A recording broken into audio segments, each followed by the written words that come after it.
We just said goodbye to all the workshop participants, and I'm gonna do something different today. I'm gonna put together a guide of every single photo location I found in Namibia over my 3-4 visits here. But first, we gotta drive all the way down to Cape Town. Jody and I are doing an epic drive, 15 hours in 2 days to get down to Cape Town, and then I'll show you that guide.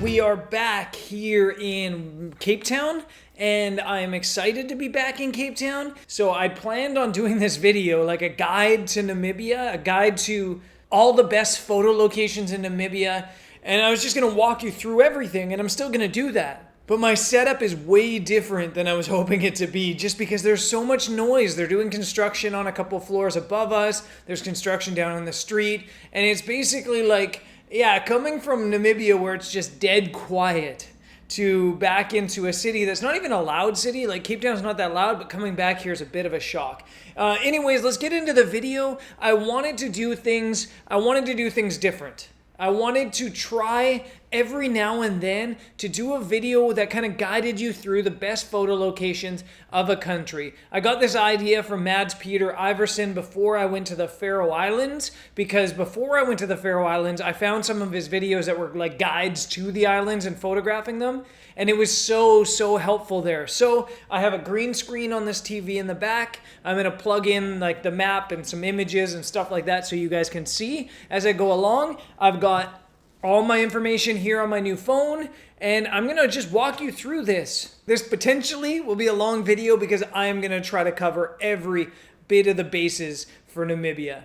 Let's start with some general tips. The first is that self-driving is ideal. In Namibia, you can book tours. There's lots of overland tour companies that operate. Chameleon Backpackers, who is awesome. They run trips for backpackers that are a little bit more budget.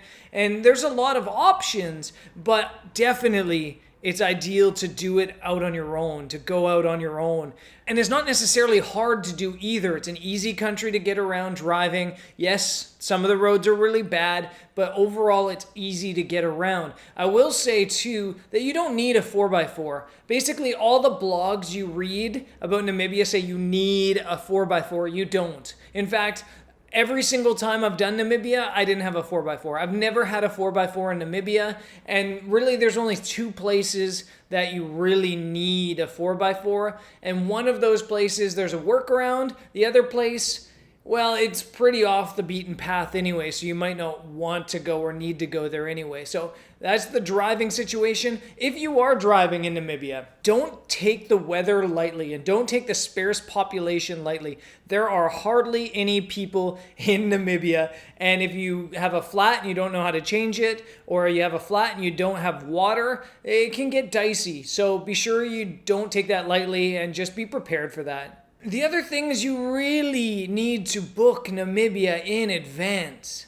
It is getting so popular, and there's such a small amount of accommodation available that if you're not booking in advance, you might not be able to be where you need to be. Some of the hotels and lodges, they're booked up 2 years in advance right now. It is that popular. So book in advance. From a photography standpoint, just some general photography tips. The first thing I'll say is you need a telephoto lens. You need 200 millimeters at least. In fact, when I was shooting in Namibia on this trip, and I guess previous trips as well, I probably shot in the range of 200 to 400 millimeters more than anything. So you need a telephoto lens, and it's not just for the wildlife. It's for the dunes, it's for the coastline, it's for everything. Just a telephoto lens in Namibia is massive. I think a 100 to 400 will get you by, no problems. 150 to 600, like that Sigma lens, is great as well. If you can afford the 200 to 400 Canon that has the 1.4 extender, that's going to be your absolute best option. So you need a telephoto lens. Beware of sand. There's so much sand in Namibia, obviously, and not just sand, but dust, that your gear will start to get a little bit crunchy by the end of the trip. I know my gear was a little bit crunchy by the end of the trip, but the sand can also kind of come out of nowhere in wind form.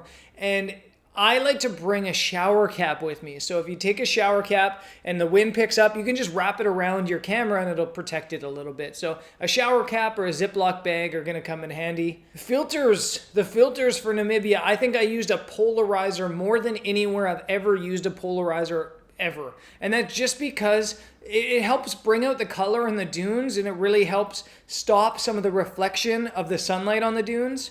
And it really drives home the contrast on the dunes. So basically every one of my dune photos, I used a polarizer. You're gonna use a grad filter maybe a little bit in the dunes, but not as much as you might think you're gonna need it.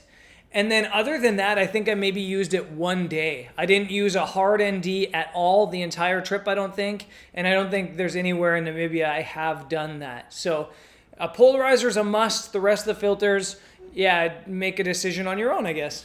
Be sure you bring a solid tripod. I don't understand why people don't understand how valuable a good tripod is. If you don't have a good tripod and you get heavy wind, it'll fall over. If you don't have a good tripod, the sand will get in the bits and pieces and it'll no longer tighten up. You need a good tripod. I don't understand why people think it's okay to put $5,000 worth of gear on a $30 tripod that's probably going to collapse. So get a good tripod. Generally, Namibia is safe. So your camera gear is going to probably be safe, but be smart. If you're in a vehicle, don't just lay the gear out on the seats and then just leave it somewhere that there's lots of people and then go away. Especially in Windhoek. Windhoek is notorious for having thieves, and especially with all the tourists right now, they're tending to kind of pick on the tourists. So just be cautious, be smart. Don't be like leaving your gear around. I will say though, when I was in Namibia 2 years ago, I had the 200 to 400 with the extender that I rented. I went to this place called Sestrium Canyon,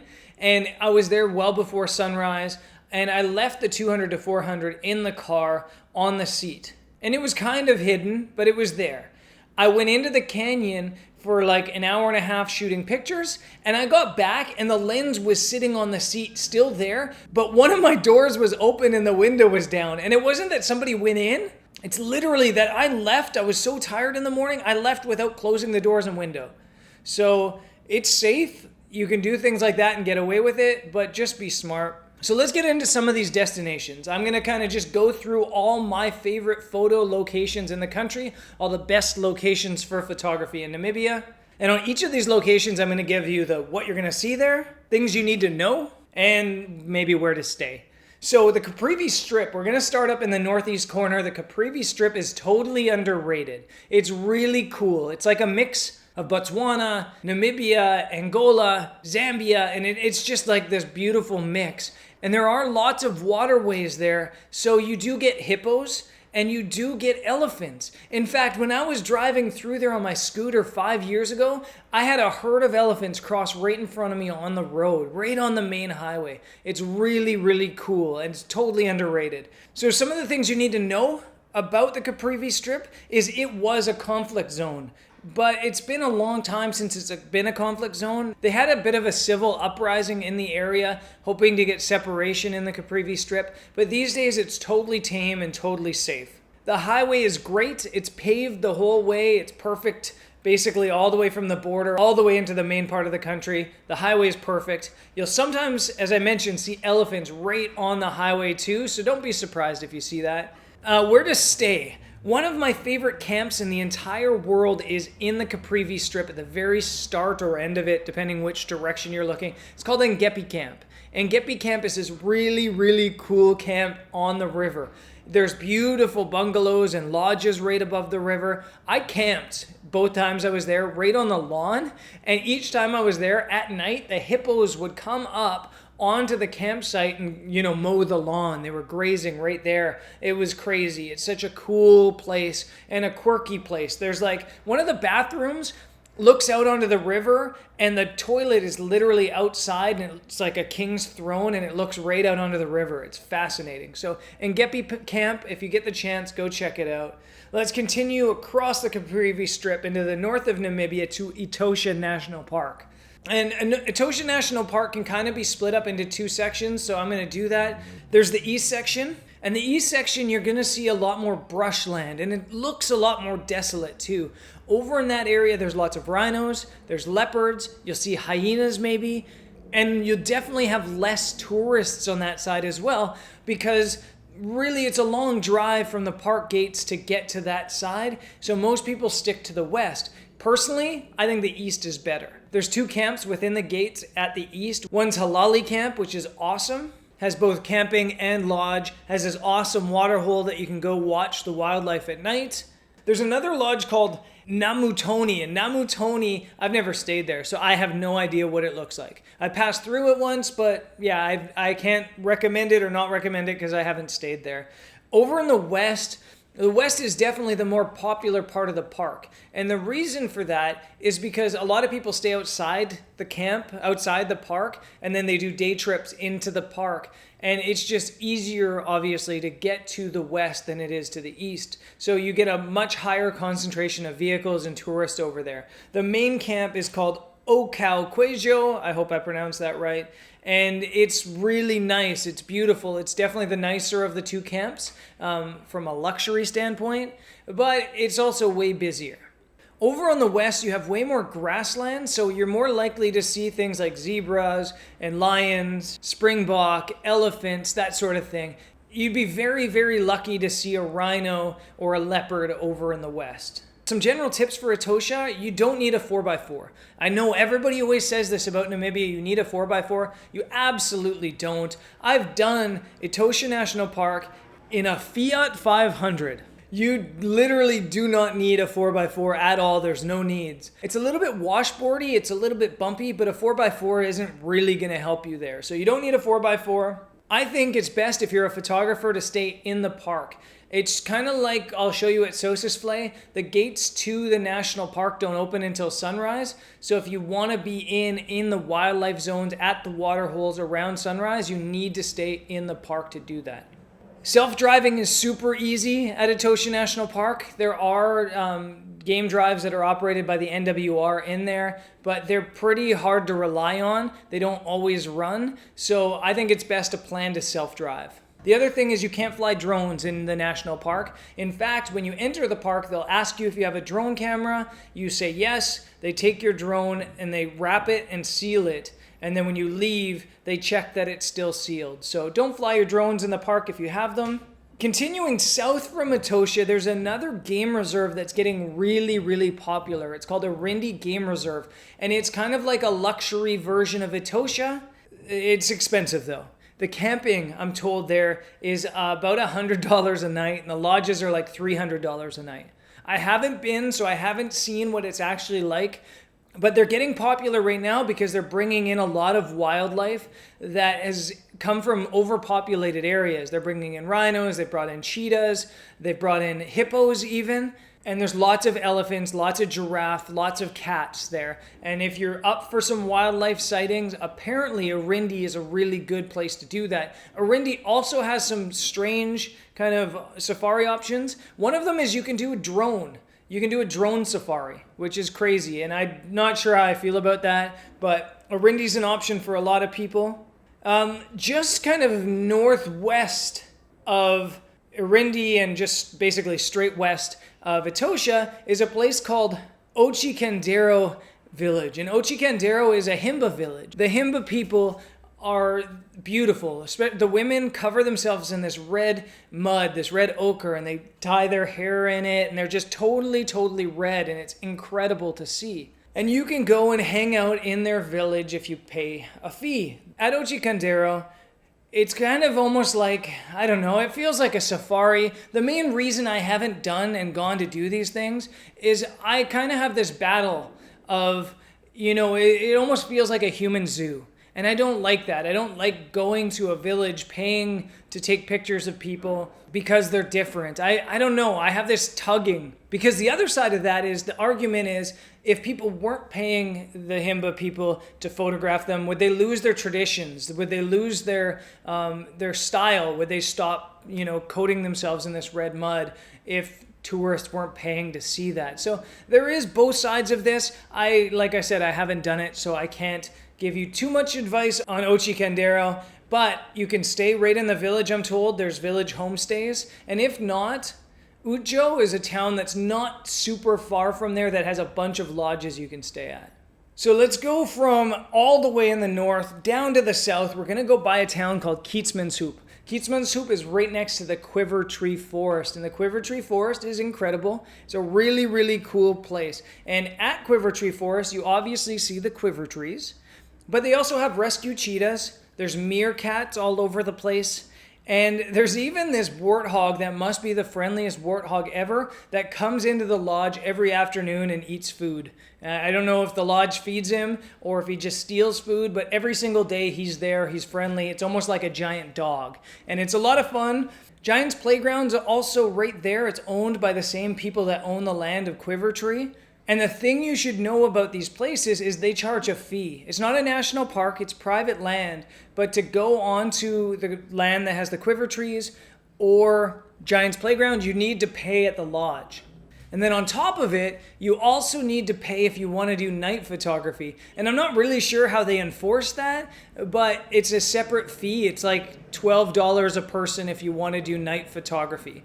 So again, I don't know the reason behind that, but if you want to visit the park, you can visit it, you pay a fee. If you want to visit at night, you have to pay more. They're profiting off photographers, but that's okay because it is such a cool place to photograph the stars. At Quiver Tree Forest, there's also a lodge and camping. The campsite's great. The campsite's really good. The lodge is also good, but if you have the camping equipment, just camp because the camp is like very, very good and right in the quiver trees. You can also stay in Keetsmanshoop. There's a couple of hotels and lodges in town. It's just that you'll have to drive out to photograph at Quiver Tree. So it's kind of a pain. I'd recommend just staying at Quiver Tree. Continuing south, I'm going to push us all the way to the south, to the border, essentially, of South Africa. There's a place called Ai-Ais. And Ai-Ais, again, is underrated. Ai-Ais is this really cool valley that has these mountains surrounding it and this beautiful vegetation, and it's got hot springs. There are these hot springs, and they have both indoor and outdoor hot springs. It's maybe not the greatest photo location in the world, but there are definitely photos to be made there. But the hot springs are cool. They're hot, actually, and they're totally worth spending time at. It's totally worth checking this out. At Ai-Ais, there's camping and there's also a lodge. Both of them are beautiful. The campsite's great. At the campsite, there's a huge swimming pool that's a natural hot spring as well. Inside the lodge, there's also the inside hot springs, which are amazing as well. And yeah, it's a really, really cool place operated by the NWR. So you probably want to book in advance. Near Ai-Ais, there's a place called Fish River Canyon. And Fish River Canyon is unbelievable. And I have driven up and stopped in front of it on my scooter and somehow didn't take a picture. It's 5 years ago, don't blame me. But Fish River Canyon is a really cool place, and it's famous for hiking. But over the past couple of years, there's been no hiking allowed because there's been a drought. And I guess for safety reasons, they don't want people hiking in there. But you can still drive up, and from a photography standpoint, the viewpoints at the top are better than being down at the bottom anyway. So if you want to go there, there's two really good viewpoints. Essentially, there's one on the west side and one on the east side. The one on the west side has a campsite that's right near it. Again, that's NWR that runs that campsite. The viewpoint there is really cool. And I'm going to put up a Google 360 view of that. It almost looks like Horseshoe Bend or maybe Dead Horse State Park in the US. It's just beautiful. On the west side of Fish River Canyon, there's a lodge that's called Fish River Lodge. And Fish River Lodge might be the most beautiful lodge in Namibia. It is incredible. It has a swimming pool right on this plateau overlooking, the Canyonlands. It's got the rooms right on the edge of the plateau looking toward the Canyonlands. It's unbelievable. I'm told it's quite pricey, but it does look like it's worth it if you have some money to spend, and would definitely be a cool place to photograph. Going straight north from Fish River Canyon, you have Luderitz. And Luderitz it's on the coast. It's old diamond mining turf. And it's really underrated. I think there's so many places in Namibia that are underrated. Everybody kind of focuses on Etosha and Sossusvlei, but there's so many underrated spots. Luderitz is one of them. In Luderitz, there's the opportunity to see seals, flamingos, and even brown hyenas, which are these huge hyenas that are pretty rare. And of course, Kolmanskop, this old ghost town that's covered in dunes, is right near there. So some of the things you need to know. For Kolmanskop, the ghost town, you need a permit. If you're a photographer, you need a permit. You can go there in the middle of the day during the tours. In the middle of the day, it's open from 8 a.m. to 1 p.m. But if you're a photographer and you want to be there at sunrise or sunset, you can do that. You just have to pay a photographer's permit. And if you go to the website of the town, of the ghost town, you'll find an email address to send a request. Then they'll request payment, you pay, and then they'll leave the permit at your hotel in Luderitz. When my group went in, we went in at sunrise once and sunset once. There was nobody else there except for us. It was awesome. So definitely get the permit. As for the rest of stuff at Luderitz, there's the peninsula loop. So it goes up to Diaz Point. At Diaz Point, there's seals, there's flamingos, there's a really cool lighthouse up there that just begs to be photographed that I still haven't had the chance to photograph. There's a lot up there, and on that loop, that's where you can potentially see the brown hyenas. That's where you'll definitely see flamingos and definitely see seals. In Luderitz itself, there's a bunch of accommodation. We stayed at Obelix Guest House, which was great. Good value, good service. It was great. If you're a backpacker or on a backpacker's budget, there's Luderitz Backpackers as well, which is also really good. Moving north from Luderitz, we have Sossusvlei, the one and only Sossusvlei, probably the most iconic place in all of Namibia. In Sossusvlei, you'll of course see the dunes. There's also Deadvlei, there's Sesrium Canyon, and for wildlife, you'll probably definitely see oryx and springbok. But there's some important things you need to know about Sossusvlei, especially if you want to be in at sunrise and sunset. And I talked about this a little bit on a past video, but you need to be within the gates, staying at NWR properties if you want to be in at sunrise or sunset. I'm going to show you on the green screen how it works with the satellite images. But essentially the way it works is you have the bottom gate. And the bottom gate offers access to the NWR lodges. You have access to Sesrium Campsite and you have access to Sossus Dune Lodge. Those are the two NWR properties that are inside the gate. After both of those properties, there's another gate. And that gate lets you in to the dunes area. But the way it works is silly. And I don't know why they do it this way. It seems like it's NWR's way of forcing people to stay at their properties. The way they do it is the first gate, the one that accesses NWR properties, doesn't open until sunrise or sunset. From there to get to Deadvlei, for example, it's 80 kilometers. Speed limit in the park is 60 kilometers an hour, although everybody speeds. So it does, if you don't speed, take you an hour and a half to get from the gate to Deadvlei. And then the really beautiful dunes like Dune 39 and 45, they're about 40, 50 kilometers away. So even those ones are going to take you about 45 minutes to an hour to get to. But if you're staying at the NWR properties, that second gate that's closer to the dunes opens an hour and a half before sunrise and closes an hour after sunset. So if you're staying at the campsite or the lodge, you can be through that gate and into the park and at the dunes for sunrise or sunset. So that's why it's so important to stay at those two properties. That being said, if you don't stay at those two properties, it's not the end of the world. There is great accommodation outside the gate, and you can still get really cool photos getting into the gate a little bit later and out of the gate a little bit earlier. Sossusvlei Lodge, which is right inside, is world class. One of the absolute best lodges in all of Namibia. It's beautiful. If you're on a little bit more of a budget, there's a place called Desert Camp. And Desert Camp's more like a lodge mixed with a camp. They're permanent tents that are set up on the desert, and it's a really cool place to stay. But that being said, if you're a photographer, try to get inside the gate.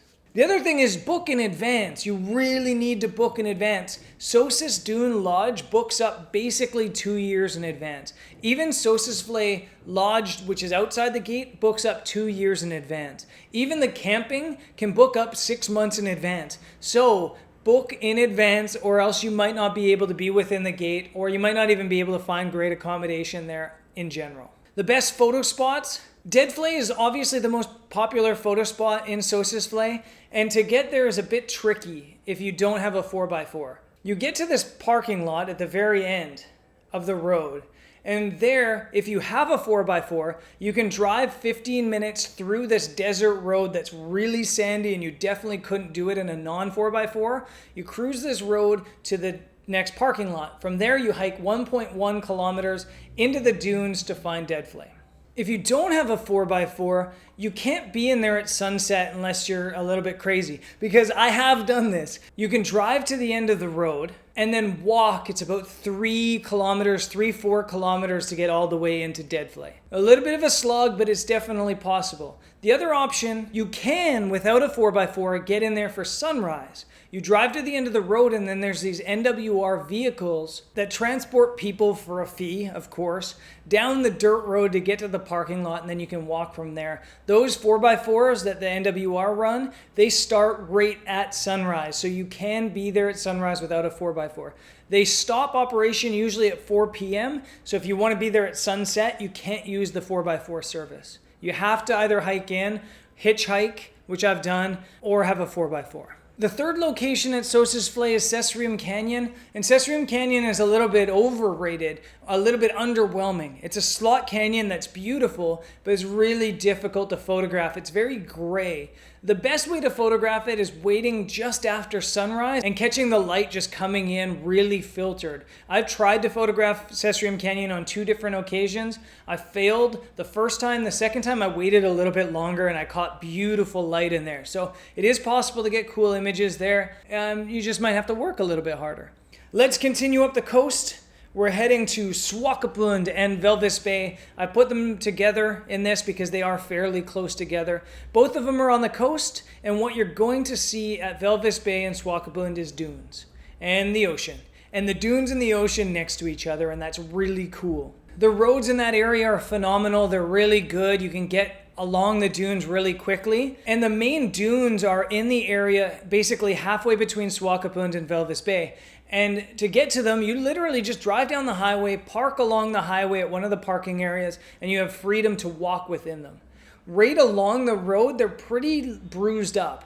People hike them a lot, they walk them a lot, they sandboard on them. So if you want clean dune pictures, you kind of have to walk in a little bit farther. Lots of places to stay in Swakopmund. Most tourists stay there. I don't think they generally stay in Walvis Bay. Almost everybody stays in Swakopmund. In Swakopmund, my favorite hotel is Alamar Hotel. It's right next to the pier. It's beautiful. It's recently renovated. Love it there. I think it's really good value too. There's also a backpackers there called Swakopmund Backpackers, which I stayed at years ago, and it's really good as well. You can also do things in Swakopmund like go skydiving. I'm also told that the skydiving guys also run scenic flights, so you can fly over the dunes and fly over the coast, which would be really cool. Oh, I'm losing my voice. I am losing my voice. I like vlogging much better than this. This is hard work. It's really hard work, but I think it is valuable in case you're heading to Namibia. So if you're heading to Namibia and you're finding this useful and valuable, subscribe to the channel and yeah, watch me vlog because I think it's more interesting. But we're getting through this. I have one last place on my list of the best photography locations in Namibia, and that's the Skeleton Coast. And it's a place I haven't had the chance to go yet, and it looks unreal. It looks so cool. On the Skeleton Coast, you'll see dunes, you'll see the sea, you'll see seals, you potentially will see brown hyenas, you'll see shipwrecks. The things you need to know about the Skeleton Coast is that it's very desolate. You don't need a 4x4 for all of it. You can do parts of it in a 2x4, but the real meat of it, you do need a 4x4. This is one of the 2 places in the country you definitely need a 4x4 to get to. Staying on the Skeleton Coast, I'm told, is also a bit of a, not a challenge, it's an adventure. Because it's so desolate, I'm told that you can basically camp wherever you want. If you have one of the RV vehicles, you can basically stay where you want to stay, park up next to wherever you want to park up. If you're staying at a lodge, if you want to stay at a lodge, there's a couple of them, but not that many. There is one ridiculous lodge, and I haven't stayed there. I've just been told by people that it's incredible. It's called the Shipwreck Lodge, and I'm going to put up a couple images of it up here because it is insane. It is such a cool place, and I would love to stay there someday. But it is pricey. I think it's like $300-400 a night minimum. So crazy, crazy place, but it does look unreal. I think that's it. I hope that's it because my voice is totally gone. Let me know what you think about these videos. I know for most of the vlog subscribers, there's not much here that they're gonna be able to use. But if you're planning a trip to Namibia, I hope this was helpful. If you're thinking about Namibia as a destination, as a photographer, I hope this is helpful. Yeah, stay tuned for vlogs because the vlogs are on their way. We're back in Cape Town, as I mentioned, and there's a bunch of Cape Town content coming up, as well as a bunch of new gear. I have a new Canon EOS R camera that is actually filmed this whole bit here in the dark. And I'm going to be playing with that a lot. I'm going to be getting a new Google phone, which I'm going to go out and try some mobile photography with here in Cape Town. And I'll probably go out and shoot some landscape photography here and there as well. So I hope you guys stay tuned, stay subscribed, don't run away because this was a long, boring guide video. There'll be more fun coming up, and I'll see you guys there. Peace.